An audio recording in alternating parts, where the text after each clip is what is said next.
Okay, mabibilisin na natin ang mga pangyayari. Sila ay magkaibigan. Kababata. Nagkakilala sa Davao. Davao Nung talaga. kayo ay mga nasa Davao pa. Di ba? Nagkakilala kayo doon. Pero nung panahon na yon, si Alden ay may nililigawan na, di ba? Uy.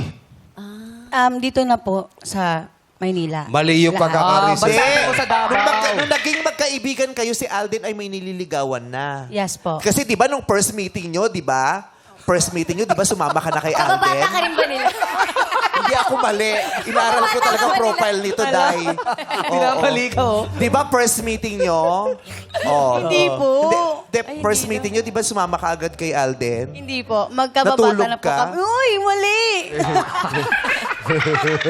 Kasali ka pa sa barkada. Ano? Yung party na nakita kayo tapos natulog ka sa kanila? Sleepover. May Hindi po nag-sleepover. yun. Sa Magkababata na po kami sa Davao. Then mas lumalim pa po yung pagkakaibigan namin dito. Magkakabata lang kayo, pero wala kayong relasyon. Wala pa pa. ba? Tropa Magkaisang lang. lugar na, pero wala Oo, silang yes, relationship.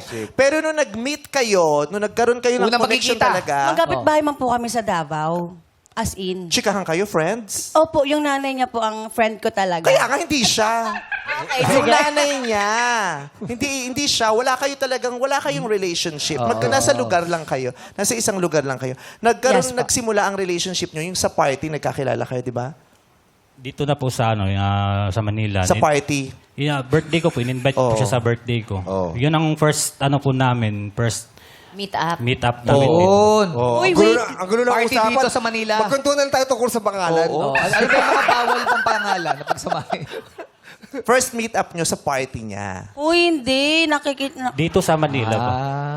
Opo, Hindi, pero nagkikita na tayo sa Davao. Pero yung ano talaga, magkasama tayo dito na sa... Hindi, linawin natin. So, sa kayo na una nagkita Kayo, sa Davao. Ano po Nagkikita kasi? na kayo, syempre magkapit-bahay. Ang sinasabi nga natin, yung connection, yung Oo, talagang, yung, "Hi, "Ay, kamusta?" eto na. Wala kasi nga kayong relationship, di ba? Pag sinabing relationship, yun hindi kayo magkaibigan, magkalugar lang. yun. Tapos di kayo nag-uusap, ng usap talagang, di ba? May ganun ba kayo? Malalim na usapan.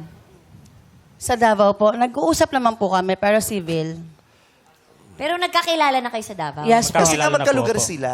Oo. Tapos dito sa Manila, Dito na po invite kami mo sa nag-umpisa. birthday. Yes po. Sandali lang. Sinong unang pumunta ng Maynila? Ako po. Siya. Sinong sumunod? Ako po. Ito. Tapos, sa kayo nakita? Sa birthday niya. Sa bahay po namin sa Cavite. In-invite ko po siya sa birthday ko. Pag ilang pagkikita nyo na yun? Pag ilang pagkikita nyo na yun sa birthday mo? Una ba yun? Dito sa Manila, una po yun po. Oh, yung Sa Manila, una. Sa Manila. Hindi kasi talaga sila chika. Oo. Minessage mo lang siya, di ba, online kasi nung nalaman mo nasa Maynila na siya. Siya po nag-message. Ikaw nag-message? Yes po. Para invitein siya? Yes po. Para Para invite ako invite sa ko po siya. birthday niya. Kasi Ba't sabi mo siya niya po, in-invite? Kasi nandito po siya sa Manila lang eh. Nagkaalaman kayo, nasa Maynila na kayo. Paano mo nalaman? Sa Facebook lang din po, ganun. Nalaman sa niya mga sa- post, ganun. Nag-post siya na nandito siya sa Opo. Maynila. Tapos siya rin nag-comment sa mga post ko, sa picture ko, ganun. Ayun. Yun. So doon na po nag-start na mag-chat-chat na po kami. Yun, doon una nag-message